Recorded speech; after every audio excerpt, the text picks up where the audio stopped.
Hey everyone, tonight we dive into the slow-motion train wreck that was the final act of Henry VIII's life, a king whose story is one of crown's carnage and catastrophic choices involving both women and weapons.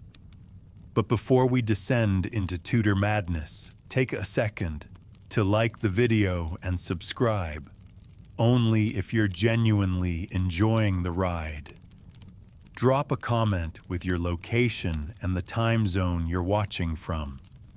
It's always fascinating to see this little global history club light up across time zones. Now dim the lights. Maybe flick on a fan for that atmospheric hum. Let's ease into this twisted, tragic journey together. At his peak, Henry VIII was Renaissance royalty incarnate, tall, broad-shouldered, athletic, and so they say a velvet-wrapped heartthrob in tights.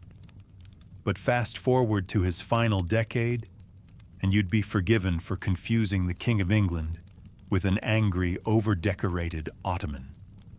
By the 1540s, Henry had entered what historians generously refer to as his decline. In reality, the man had swelled past 300 pounds, particularly in the midsection, and was battling a health cocktail best described as medieval misery. Chronic leg ulcers, gout, and a diet that suggested vegetables were heresy. His transformation from dashing prince to collapsing pudding deserves its own operatic tragedy, preferably one performed in a minor key with a chorus of lamenting roast chickens. But this wasn't your garden variety royal overindulgence. Henry was in agony, constant searing pain. His joints ached, his ulcerated legs throbbed and oozed, and he could no longer ride, climb stairs, or even walk unaided. His once famous codpiece had become less fashion statement and more padded denial. Yet portraits continued to sell the fantasy paintings of a virile monarch with a divine stare, even as his reality involved being slowly absorbed by his throne. Tailors despaired. One suit of armor reportedly needed a 54-inch waist on a good day. Under the gold brocade, he was decaying with all the grandeur money could buy. Servants avoided proximity. Courtiers prayed not to be assigned foot duty. His doctors tried everything: lancing compresses, potions, most of which turned into expensive linen soaked in royal rot. By the end, Henry's most notorious legacy wasn't his codpiece, his conquests, or even his conveyor belt of queens. It was his legs, or what remained of them. What began as minor wounds from a jousting accident in his 30s festered into chronic ulcers that were legendary in their grotesqueness. Deep weeping sores that never healed forever, leaking fluid and despair. Imagine trying to rule a kingdom while your lower limbs threaten to secede. That was Henry's reality, the stench historic. Visitors mentioned it in letters. Ambassadors dreaded audiences not for politics, but for fear of proximity. It said the ulcers were so deep you could glimpse bone. The word ooze appears more than you'd ever want. Shakespeare didn't write body horror, but if he had, this would have been Act 1. Naturally, the finest Tudor medical minds were summoned, which is to say they smeared on honey and prayed. Treatments included poultices of rose oil and whatever else smelled vaguely like penance. They tried cauterization, burning the wounds shut. Henry, understandably, was not a fan. Then there was the lancing, a grim daily ritual, blades, cloths, draining. Imagine being the doctor who starts each day with "Good morning, Your Majesty. I'm here to stab your legs again." It's no wonder Tudor physicians had short life expectancies. Trauma leaves a mark. Exercise was out of the question. Every pound gained increased pressure on the ulcers, which increased pain, which increased his famously volatile moods. Each tantrum could mean exile, execution, or another marriage. His meals didn't help. If you've ever wondered what it looks like when a man tries to eat his way into sainthood, meet Henry's daily menu. Breakfast: several eggs, beef, ale-soaked bread, maybe a roast bird to kick things off. Fruits and vegetables were seen as plate decor at best. At court, masculinity was measured in meat, and Henry accepted the challenge with gusto: venison, swan, lamb, eel pies, game birds, all bathed in sauce, symbolism, or both. If it once breathed, he ate it. If it didn't, it thickened the gravy. His drink of choice, red wine. By the end, he was likely 60% Cabernet and 40% regret. These weren't just meals, they were culinary siege weapons. And while the food fed an entire royal household, Henry consumed like every meal might be his last. Eventually, one was. His gut paid the price. Gout was only part of the package. Physicians wrote of bloating pain and, let's call it, audible distress. Whitehall echoed with sounds best left unmentioned. Still, he refused to scale back. Even as his teeth decayed, he insisted on banquet-sized portions. Dishes were pre-cut so he wouldn't tire chewing. Lifting a turkey leg was aerobic activity. Eventually, gravity won. Sometime in his 40s, the king could no longer move without assistance. The glory days of jousting and parading gave way to winches, pulleys, and something resembling diplomatic forklifts. A mechanical chair had to be designed just to get him across the palace. His armor no longer for battle, but to support his sheer mass. Rumor has it you could lose a nobleman inside one of his sleeves. Horses. They required a crane to mount him. Imagine being that horse.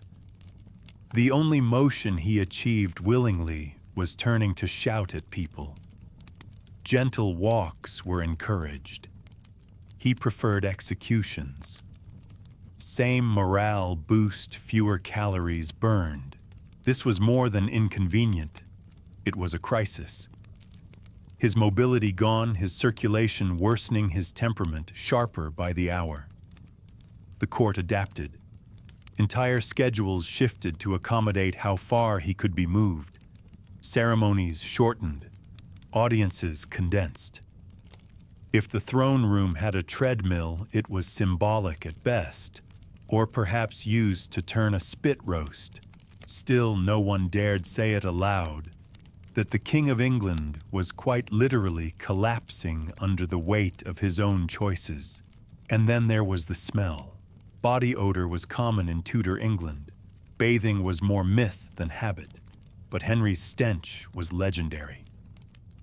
Thanks to those ulcers, the air around him became a kind of cursed aura. Servants recoiled. Ambassadors came armed with perfumed cloths, clutching them like weapons of war. His doctors did what they could, honey, herbs, prayers. But his legs were mutinous. The infection seeped through silk, velvet, and layers of denial. He bathed less and masked more, swaddled in linen oils and royal fabric. But no matter how many layers he wore, the rot underneath was not easily hidden. His clothes were sometimes burned after use, not laundered, burned. A metaphor, if ever there was one, yet no one flinched in his presence. Wrinkle your nose and you might end up in the Tower, or worse, assigned to change his dressings. Yes, that was an actual job. History may not record their names, but let's take a moment of silence for those unsung heroes. By the end, Henry wasn't just physically immobile, he was emotionally combustible. One moment he wept over Jane Seymour's memory. The next he accused someone of treason for blinking too hard. His court lived in constant psychological whiplash. Servants learned to read his eyebrows like sailors read storm clouds. Was that a twitch? Prepare the dungeon. He hadn't always been this way. Once Henry was charming, brilliant, even idealistic. But as the ulcers deepened, so did the rage. The old king faded, replaced by a man held together by gold grief and increasingly unhinged proclamations. If you ever wondered what it looks like when unchecked power meets unchecked appetite, look no further. Welcome to the final chapter of Henry VIII, a royal wreck in real time. Induced irritability, chronic pain, possibly even head trauma from a brutal jousting accident in 1536. These were just a few of the factors shaping Henry VIII's final years. But in 16th century England, the standard treatments for mood swings included prayer leeches or simply blaming the French.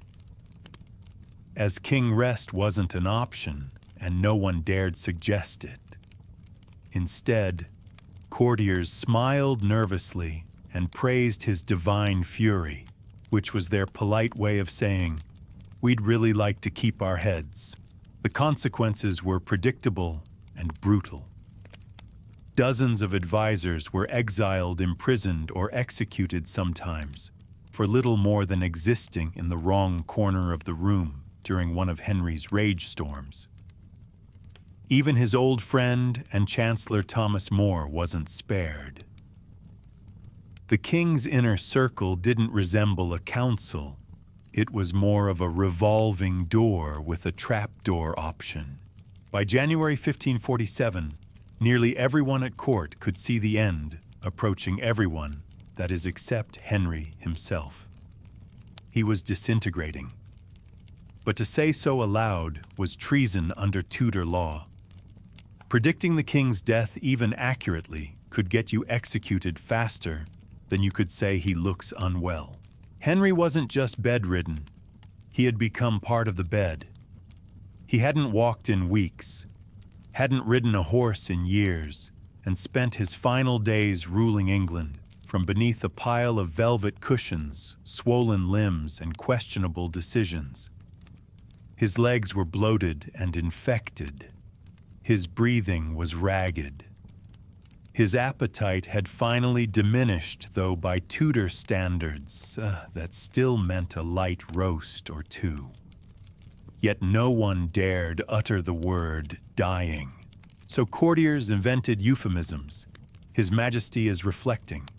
He's in deep rest. The king is digesting vigorously. Even the royal physicians spoke in riddles. One reportedly said, "His Majesty shall recover, God willing." A safe bet vague enough to escape blame and covered by divine insurance. Meanwhile, Henry drifted in and out of consciousness, likely hallucinating about roast goose and Protestant reform. But even on the brink, he remained king, and there was paperwork to do. He signed last-minute documents, adjusted his will, and appointed a regency council to guide his frail 9-year-old heir, Edward, who would inherit not only the crown, but a war chest of debts and a nation held together with prayers and propaganda. These weren't the noble final acts of a reflective monarch.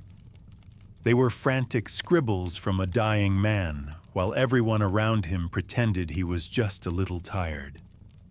The servants knew. The courtiers knew. Even the palace rats probably sensed the shift. But no one would speak the truth, because in Tudor England, the king didn't die until it was safe to say he had. As January dragged on, Henry hovered between lucidity and royal delirium. His body was shutting down, but his mind still issued commands, vetoed names, and rearranged political power, like a man convinced he had decades left. The denial in court was thick, possibly thicker than his ankles. No formal confession, no heartfelt farewell, no dramatic last words, just paperwork paranoia and persistent silence. He finalized the succession. Edward would be king, flanked by hand-picked advisors, most of whom had the loyalty of street cats and the ambition of Roman senators. He ordered the construction of his grand tomb to be completed, a project he'd been planning for decades. Spoiler alert, it never was.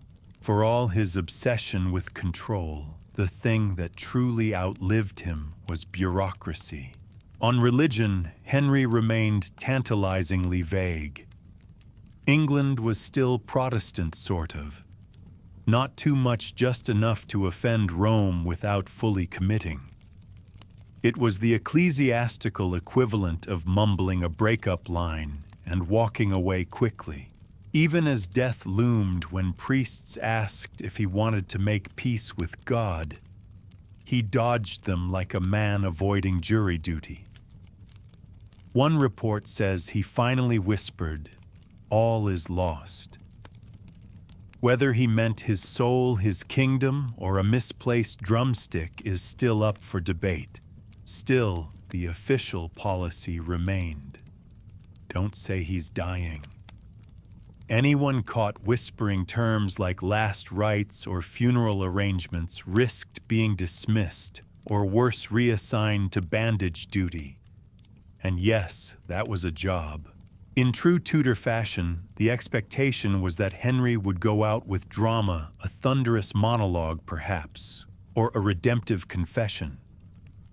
What they got instead was silence, or worse, more administrative edits. Priests were present, but mostly decorative. The man who had rebranded the Church of England to accommodate his romantic whims now faced eternity without even a prayer on his lips. No regrets, no apologies, no sorry about your mom moment with Mary. Maybe he thought he had nothing to repent. Maybe he believed God had co-signed all 6 marriages, 5 excommunications, and dozens of executions. One final report says Archbishop Cranmer asked if he still trusted in Christ. Henry, nearly unconscious, gave a hand squeeze, possibly a yes, possibly a spasm, possibly annoyance that Cranmer hadn't brought wine. For a man obsessed with power and control, it's telling that his final hours were consumed by delegation and denial. While other monarchs died on their knees, Henry died with his council list open and a feather quill in his hand. He didn't go out with a bang. He went out with an ellipsis. When Henry VIII finally stopped breathing on January 28, 1547, the room didn't erupt in mourning. It paused. Then it panicked. Because under Tudor law, it was illegal to declare the king dead without royal permission. Yes, even if the king was in fact visibly dead. Doctors, clergymen, and courtiers stared at each other, waiting for someone to speak. No one did. For 2 days, England was ruled by a man who was technically resting deeply while rapidly decaying in his bed at Whitehall Palace. The delay wasn't respect. It was logistics.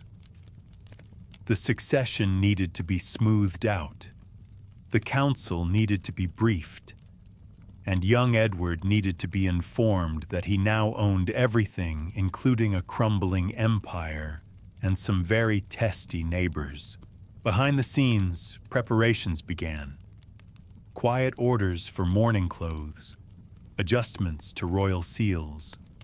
Opportunists dusted off family trees, hoping to prove they were 12th cousins and owed land. Diplomats kept negotiating with courtiers, pretending the faint whiff of decomposition in the drapes was just incense. Eventually, it became official.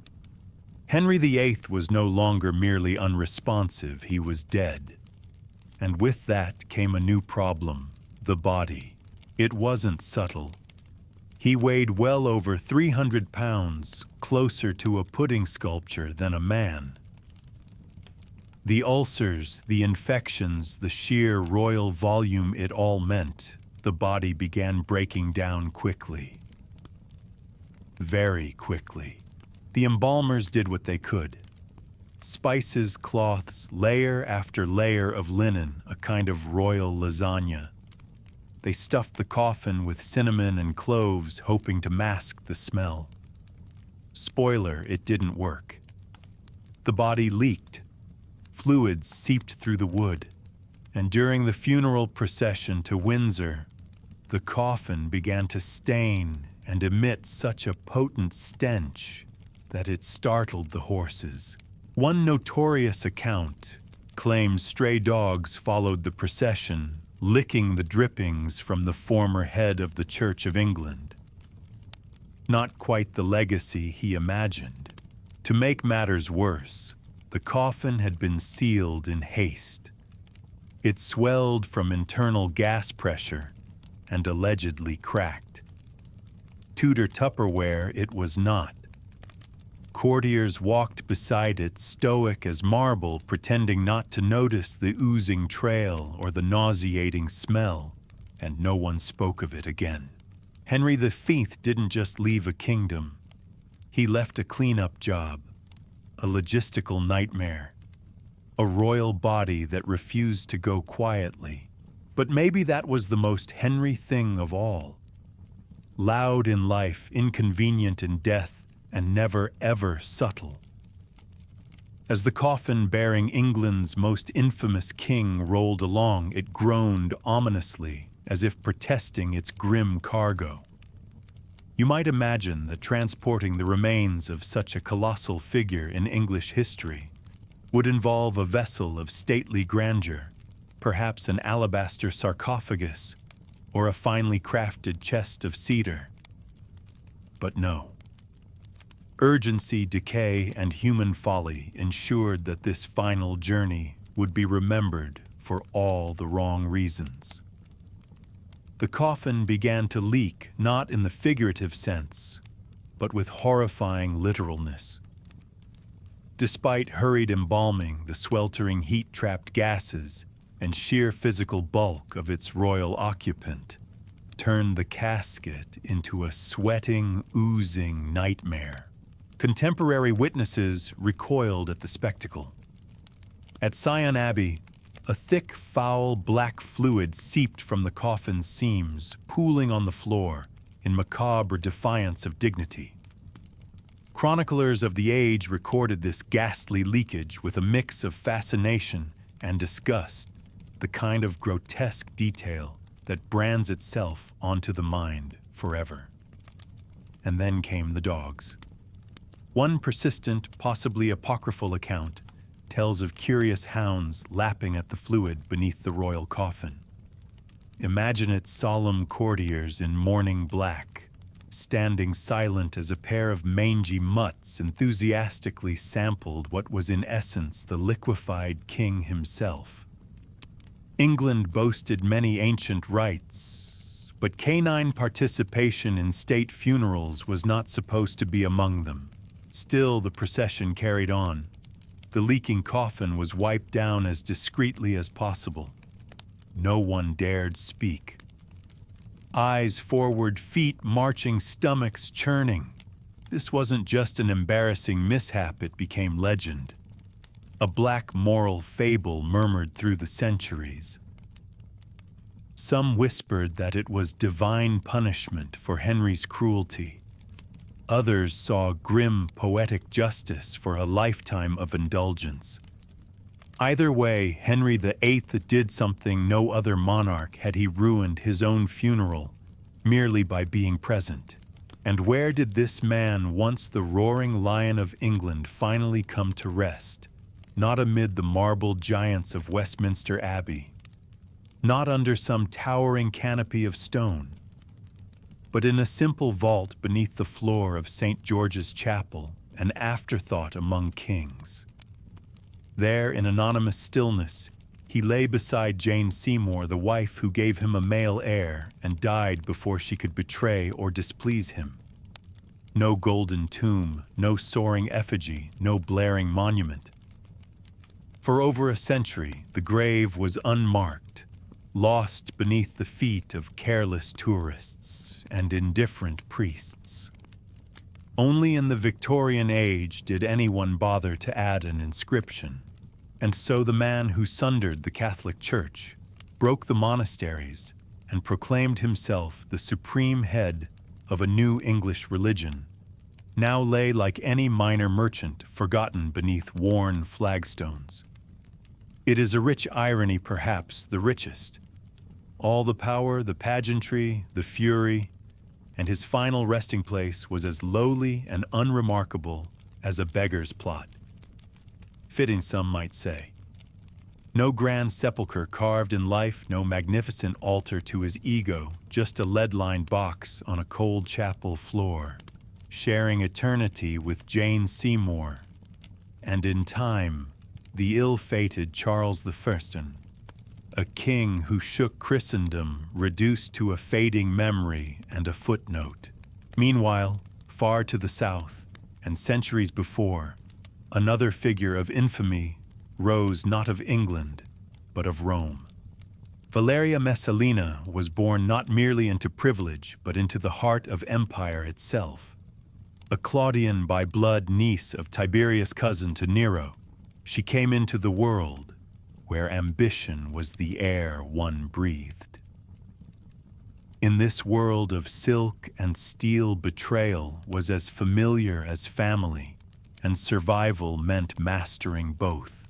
Married young to her awkward cousin Claudius, thought harmless, dim, and lame, Messalina ascended the throne by chance when Caligula's murder propelled Claudius to emperor. The empire gasped, but Messalina smiled. She was no figurehead. She would rule not from behind, but through him. To the public, she played the virtuous empress. Behind palace walls, she became a spider at the heart of Rome's deadliest web. Sex, flattery, and fear her tools of empire. Her lovers were not trysts. They were senators, generals, heirs. Sleeping with Messalina could make you. Crossing her could break you. The gossip was salacious. Tacitus and Suetonius, bitter old men with poisoned pens, claimed she snuck out at night, worked brothels in disguise, competed with prostitutes, for customers returning before dawn to greet Claudius with a smile. True, who could say, but what mattered was belief. The rumors built her legend.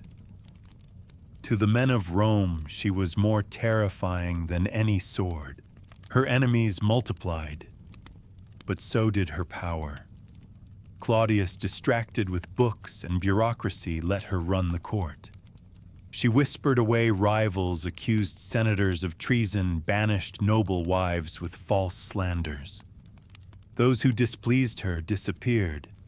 She owned spies, freedmen, magistrates. The emperor signed death warrants without realizing they served his wife's plots. Even her greatest shield was a weapon. She gave Claudius a son, Britannicus. No one dared accuse the mother of the imperial heir, but power bred carelessness, and ambition swelled too great. Messalina, tired of shadows, reached for the throne itself. She married her lover, the dashing senator Gaius Silius, in secret, but not secret enough. Narcissus, the freedman closest to Claudius, learned the truth. The plot to replace the emperor crowned Silius, discard Claudius like a child's toy. Treason of the highest order. Narcissus moved fast. The Praetorian Guard swept Silius into the gutter and killed him without trial. His allies followed. Messalina fled to the gardens of Lucullus, begging, sobbing, believing Claudius would forgive her once more. He always had, but not this time. The puppet strings snapped. Narcissus sent soldiers. Claudius faltered, but the freedmen gave the fatal order. They found Messalina cowering, clutching a dagger she could not use. The centurion did the work. Alone in terror in a garden drenched with dew and betrayal, the empress who ruled Rome's darkest corridors fell silent forever. And then came the purge. Statues toppled, names erased, histories rewritten. Claudius stumbled on brittle paranoid broken. The court shuddered under suspicion. Allies of Messalina vanished overnight, but her shadow lingered. Rome whispered still of the empress who dared take the throne herself, of the woman who made the bedchamber a battlefield, of the legend who proved no crown is safe, not even on the head of an emperor's wife. 2 rulers, 2 graves, one leaked, the other erased, but neither forgotten. History, like empire, never truly sleeps. As the coffin bearing England's most infamous king rolled along, it groaned ominously, as if protesting its grim cargo. You might imagine that transporting the remains of such a colossal figure in English history would involve a vessel of stately grandeur, perhaps an alabaster sarcophagus or a finely crafted chest of cedar. But no. Urgency, decay, and human folly ensured that this final journey would be remembered for all the wrong reasons. The coffin began to leak, not in the figurative sense, but with horrifying literalness.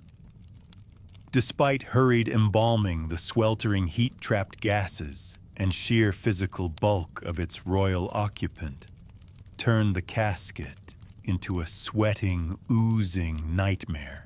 Contemporary witnesses recoiled at the spectacle.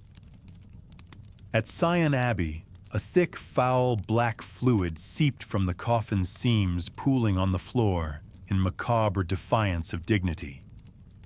Chroniclers of the age recorded this ghastly leakage with a mix of fascination and disgust, the kind of grotesque detail that brands itself onto the mind forever.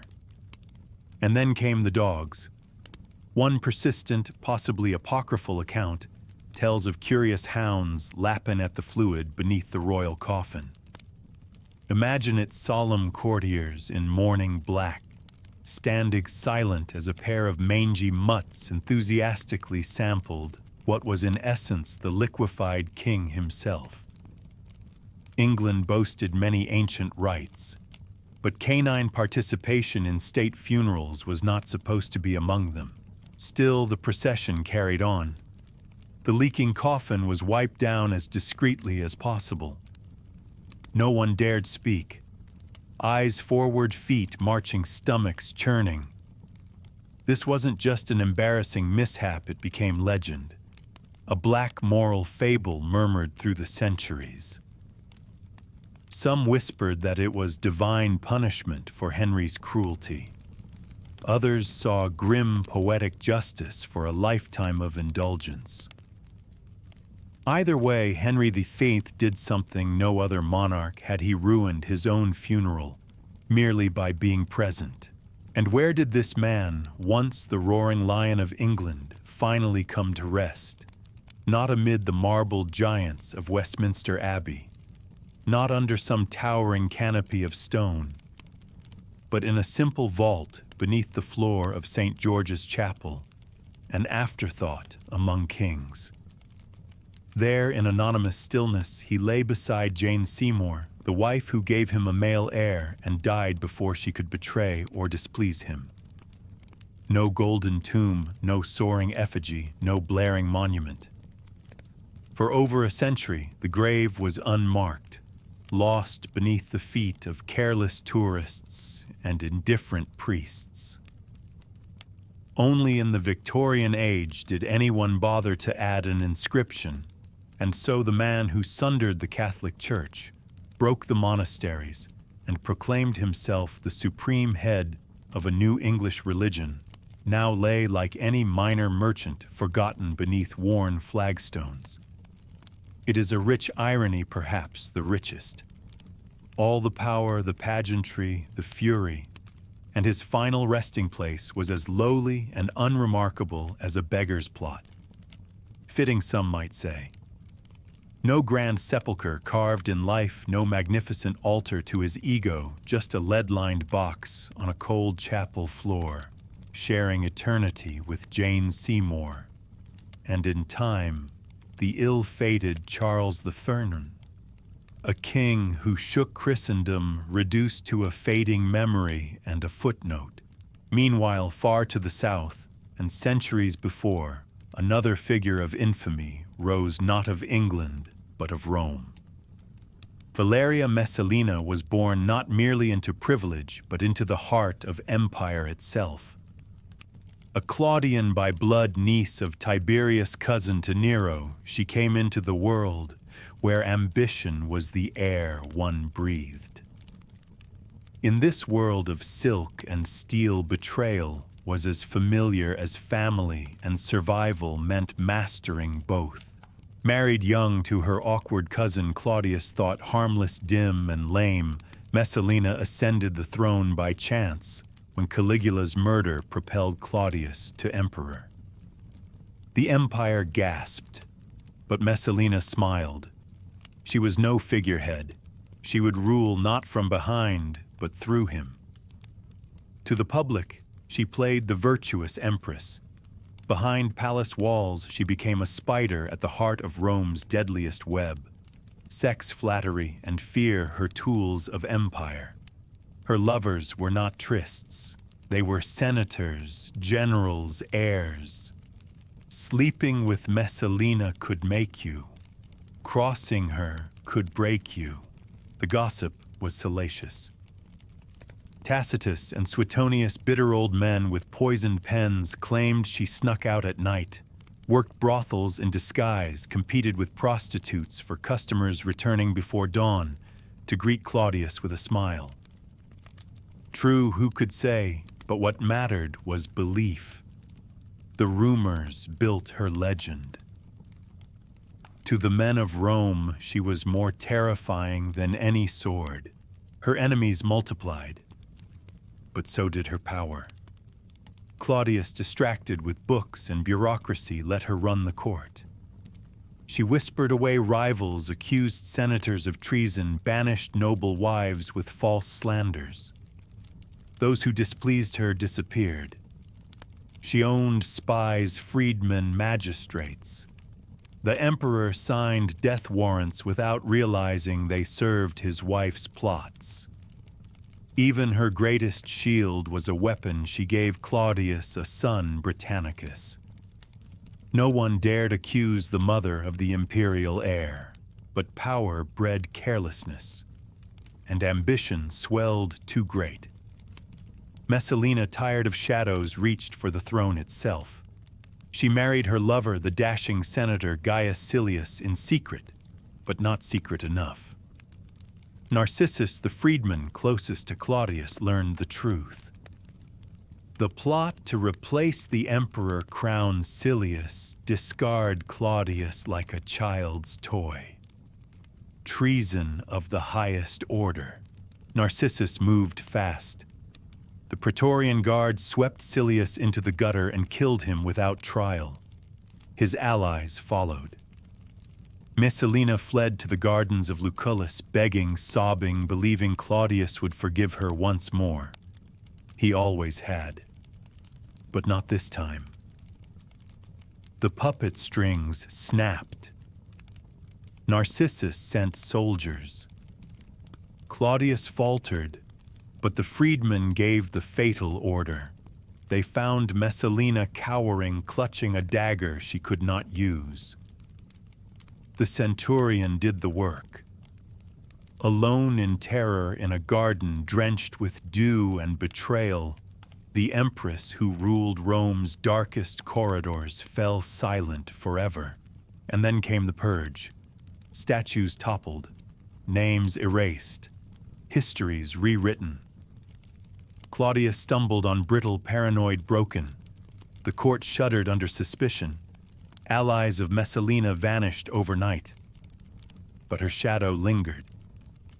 Rome whispered still of the empress who dared take the throne herself, of the woman who made the bedchamber a battlefield, of the legend who proved no crown is safe not even on the head of an emperor's wife.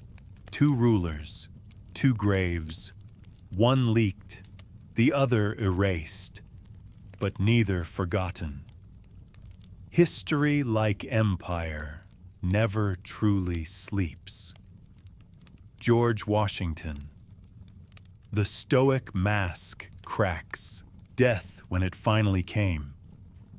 For George Washington carried more than silence, it carried secrets. Martha Washington burned their private correspondence after his passing, suggesting feelings and confessions she never wanted the world to see. The father of the nation had constructed an image of restraint, dignity, and moral certainty.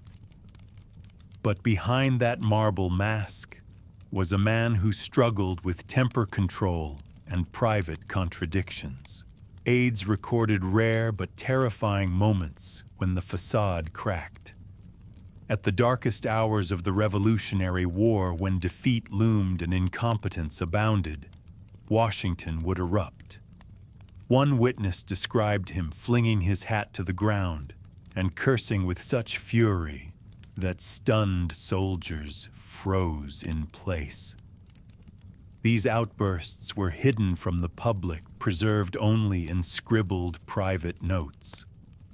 But they revealed the immense strain under the calm. Slavery was another contradiction. Washington expressed personal discomfort with the institution, but he owned hundreds of enslaved men, women, and children. Even as Pennsylvania passed gradual abolition laws, Washington maneuvered around them, rotating enslaved workers in and out of state to prevent their legal freedom. His will freed some, but only after his death. The nation's father profited from bondage while preaching liberty. Washington's greatness was real, but so were his secrets. In those shadows, rage, regret, compromise, we find the human, not the monument. John Adams, the sharp tongue and the tender pen. John Adams may have had the sharpest tongue of the founders and the softest heart. He was brilliant, argumentative, and painfully self-aware. But he left behind not just policies and laws, but a love story captured in over 100 letters to his wife Abigail. While Jefferson drafted declarations and Hamilton dueled, Adams poured his fears, joys, and frustrations onto paper. Abigail was not merely his confidant, she was his political advisor. He asked her views on taxation, diplomacy, even war. She urged him to remember the ladies, as the new republic took shape, a plea far ahead of its time. But Adams was paranoid. He brooded over his reputation, convinced he'd be forgotten, while Washington and Franklin earned glory. His post-presidency letters brimmed with envy at Jefferson's fame and bitterness over his own obscurity. He distrusted Hamilton, loathed political parties, and managed to alienate nearly every major faction. He was also the only founder to refuse slave ownership on principle, a costly, lonely decision in his day. He signed the unpopular Alien and Sedition Acts, yes, but he also carried a moral compass that others lacked. Flawed, fiery, deeply human Adams lives on in his midnight letters, more man than myth.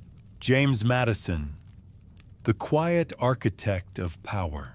James Madison, small, pale, and often sickly, seemed unlikely to shape a nation.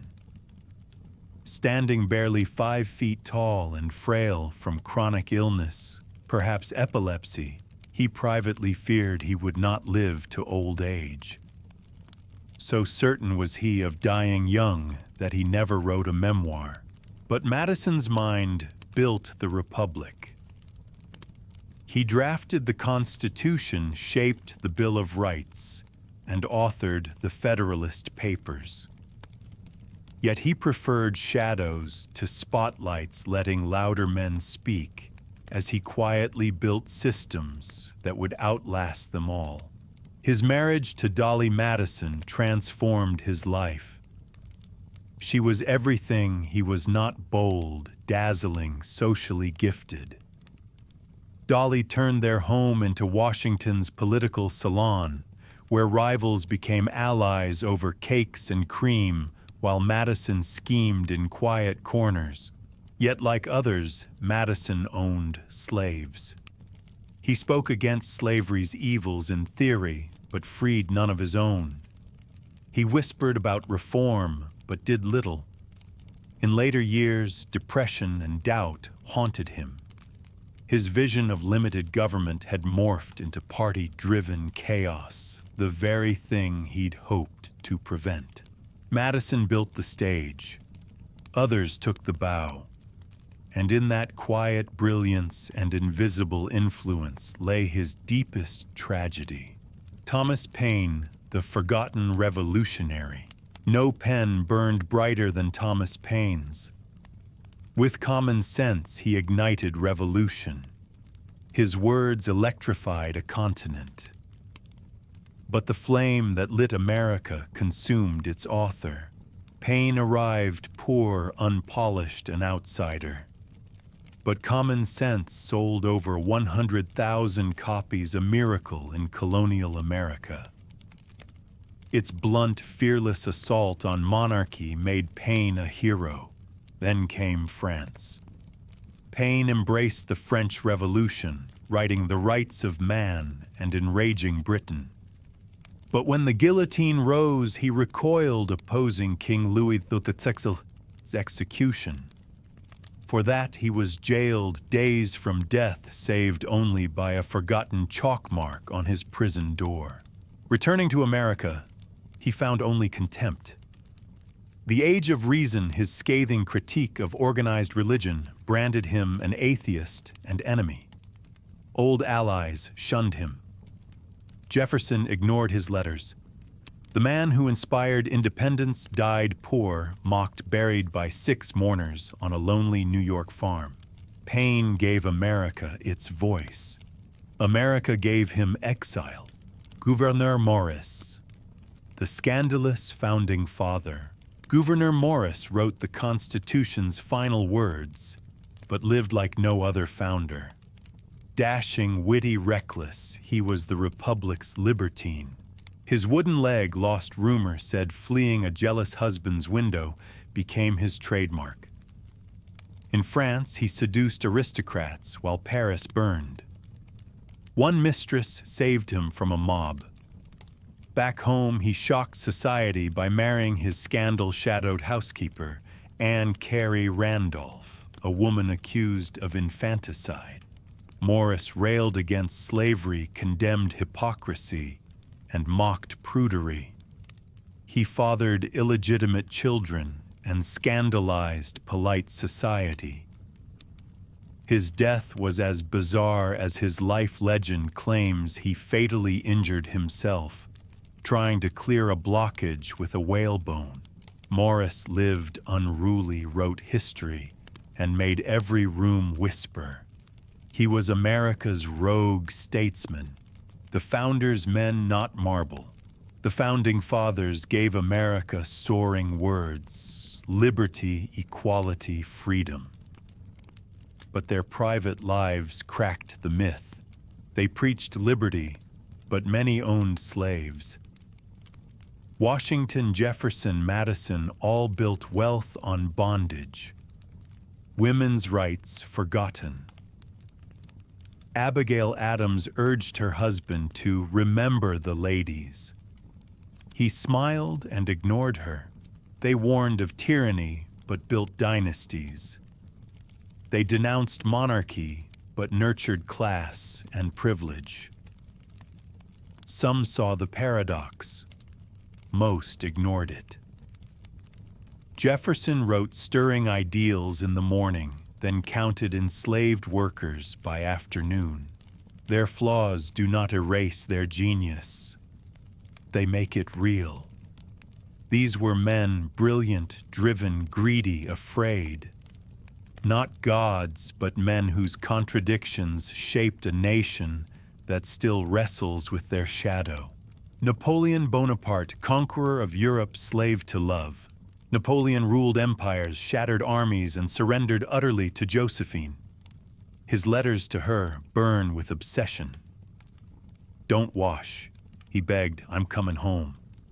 He scolded her for silence. He pined, raged, despaired. She cheated.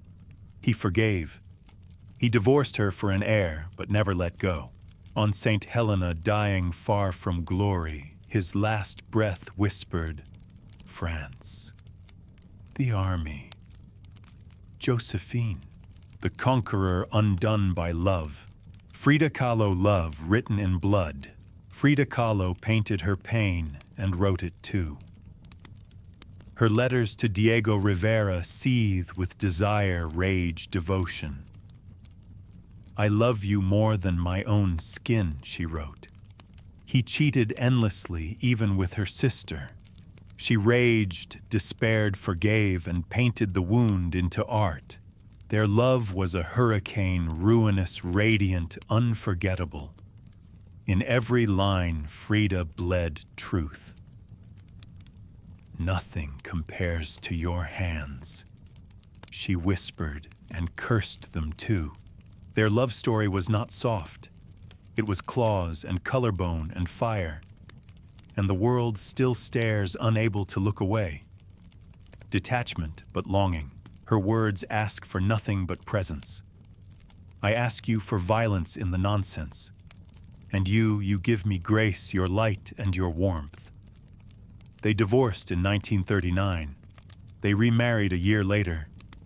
Nothing between them was ever stable, but the bond remained unbreakable.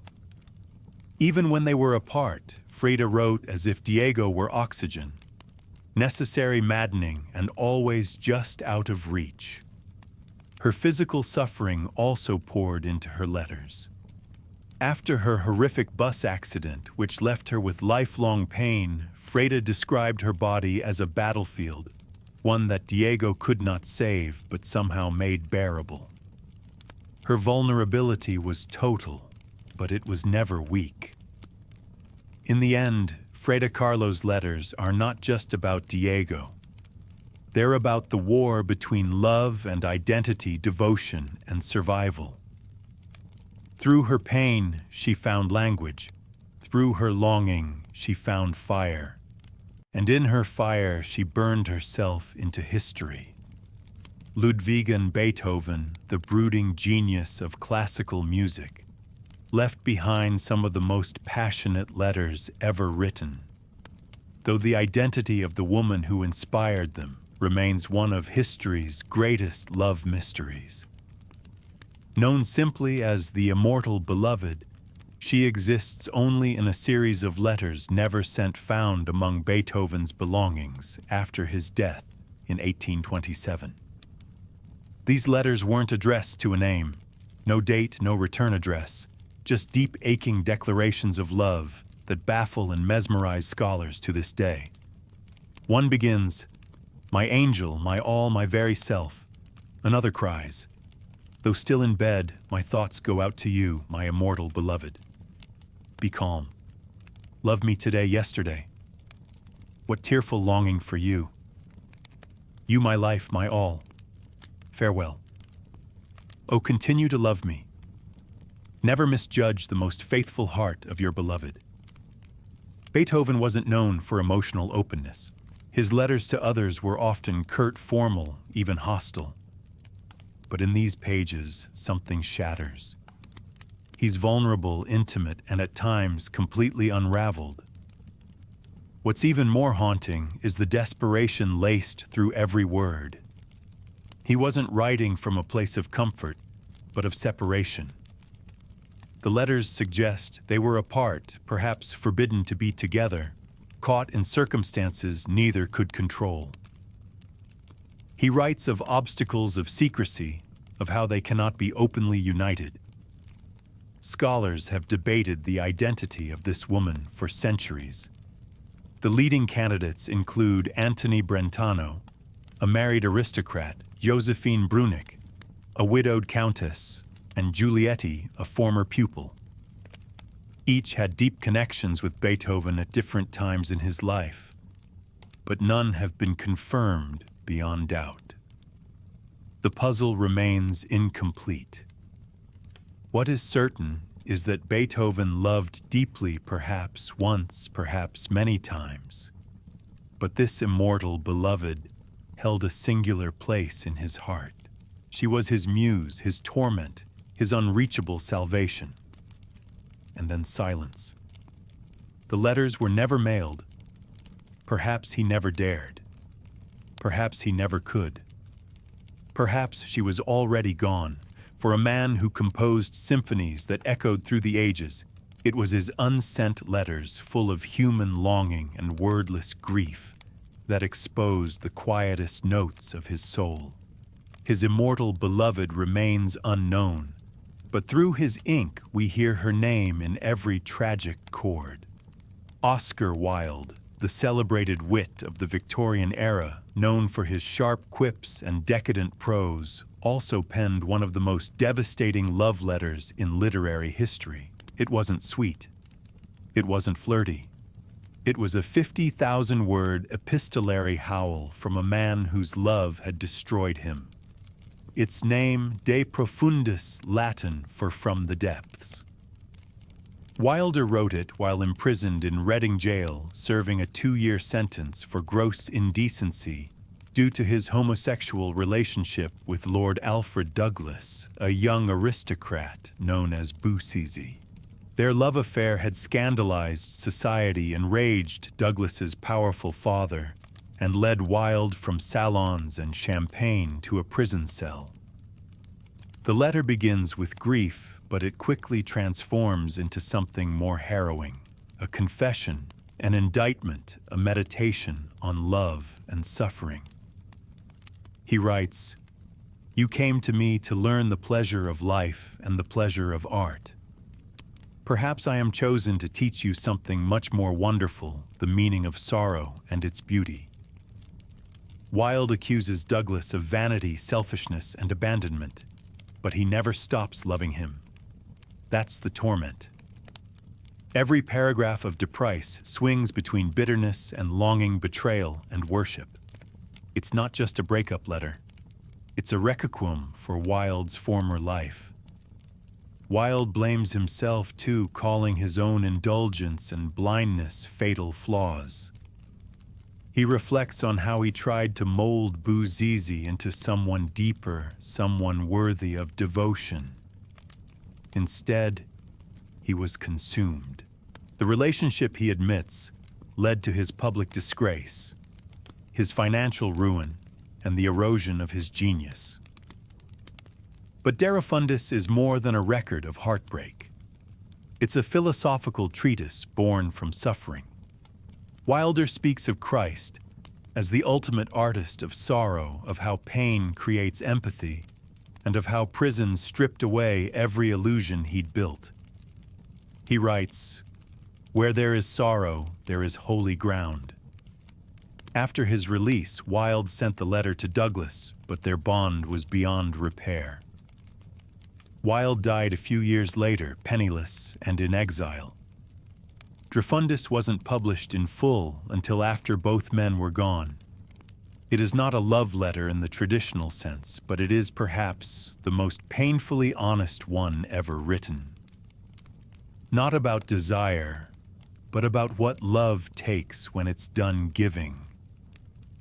Virginia Woolf, the modernist literary giant known for stream-of-consciousness novels and fierce intellect, had a quiet storm simmering beneath her composed exterior.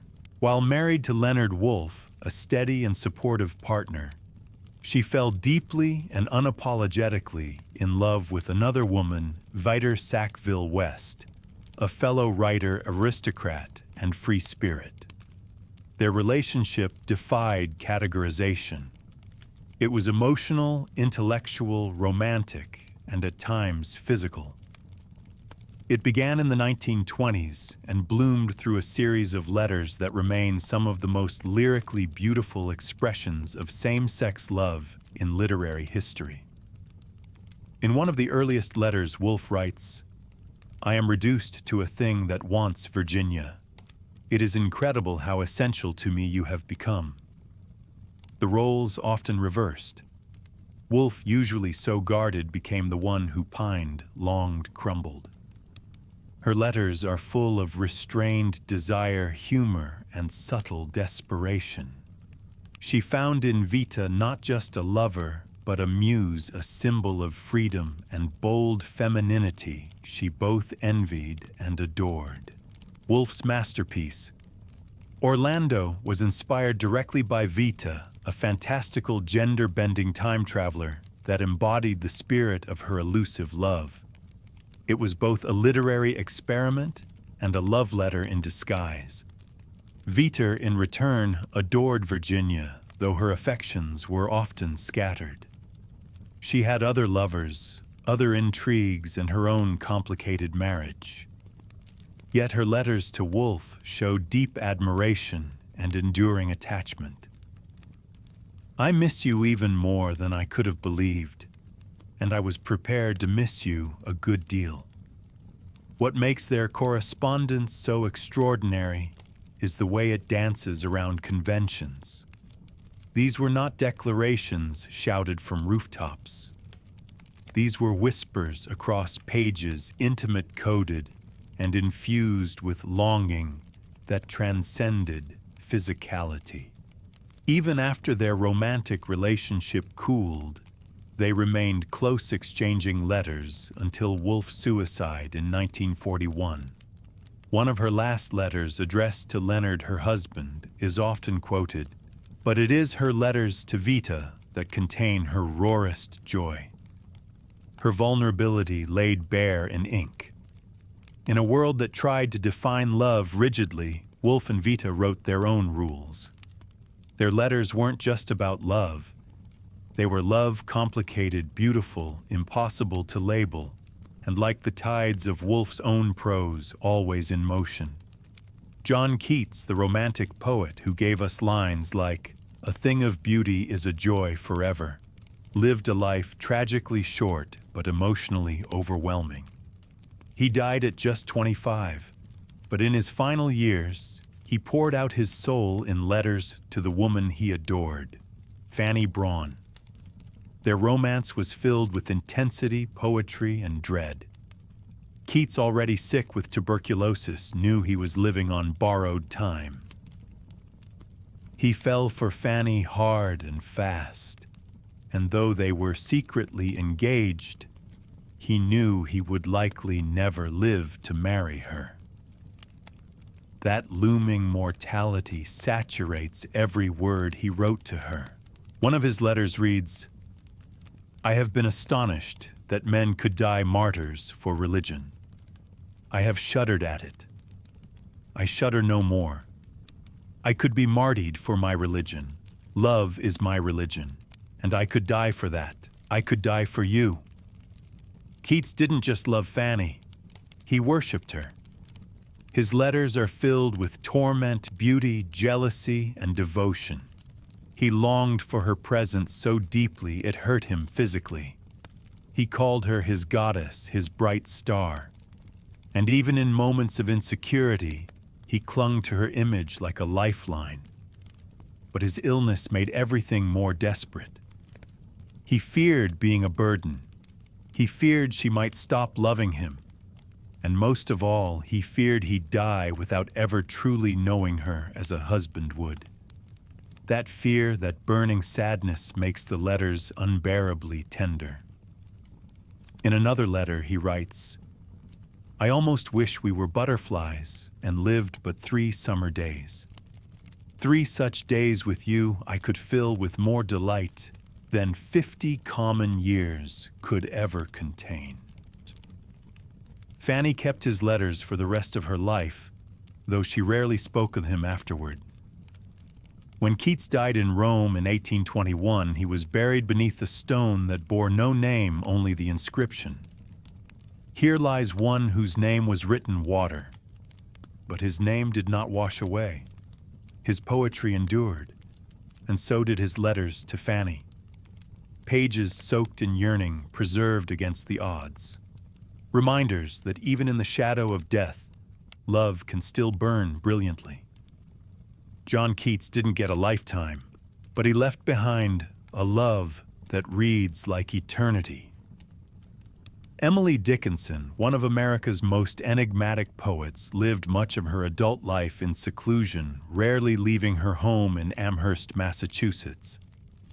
But behind her reclusive exterior and cryptic verses was a deep, passionate, emotional world, one that found expression in letters as mysterious as her poetry. Her most intense correspondences were addressed to a figure she called Master. These 3 letters, never sent, never named, reveal a woman wrestling with overwhelming love and existential longing. She writes, "Master, open your life wide and take me in forever, but I shall never be satisfied with never." The identity of Master has never been confirmed. Some believe it was Charles Wadsworth, a married preacher she admired. Others suggest it may have been a composite, a symbolic lover, or even an expression of divine yearning. Whatever the truth, the letters are unmistakably intimate, tender, erotic aching with restrained desire. Dickinson also carried on emotionally charged relationships with women, especially Susan Gilbert Dickinson, her sister-in-law and next-door neighbor. Over 300 letters to Susan survive, filled with romantic language, poetic flirtation, and declarations that blur the line between deep friendship and romantic love. She wrote to Susan, "Susie, will I indeed come home next Saturday and be my own again and kiss me? I hope for you so much and feel so eager for you. Feel that I cannot wait. Feel that now I must have you." These weren't casual notes. They were floods of feeling composed in slanted, swirling handwriting. Dickinson never married, and her emotional life remained largely invisible during her lifetime. But her letters reveal someone with a fierce capacity to love intensely, secretly, and poetically. It's no coincidence that many of her greatest poems mirror the tone of her letters. The aching, the obsession, the sacred terror of intimacy. Her words move like riddles, wrapping love in layers of metaphor and punctuation dashes. Emily Dickinson lived behind closed doors, but she loved in wide, sweeping sentences. Her letters, fragmented, half-lost, often coded invite readers into a hidden realm of affection too powerful to be publicly declared. In a world that feared women's emotions, Dickinson buried hers in verse and in ink, trusting perhaps that someday someone would find them and understand. Winston Churchill is often remembered for his unshakable wartime leadership, rousing speeches, and eternal scowl. But behind the bulldog bravado was a man deeply devoted to his wife, Clementine Hozier. A relationship preserved in a remarkable series of love letters that spanned more than 5 decades. From the moment they met in 1904, Winston was smitten.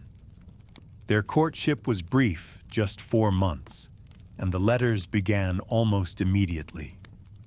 Even as bombs fell and empires crumbled, Churchill took time to write to Clementine.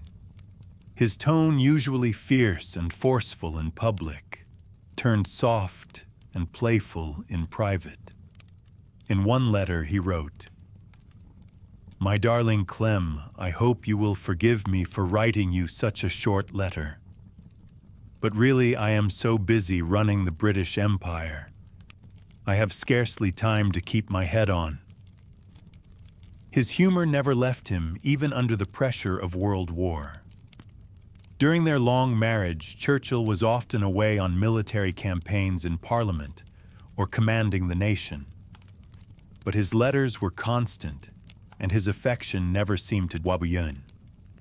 He called her his cat and signed letters as pug a nod to their nicknames for one another. They wrote not just as husband and wife, but as lifelong friends, confidants, and emotional anchors. But they weren't always in harmony.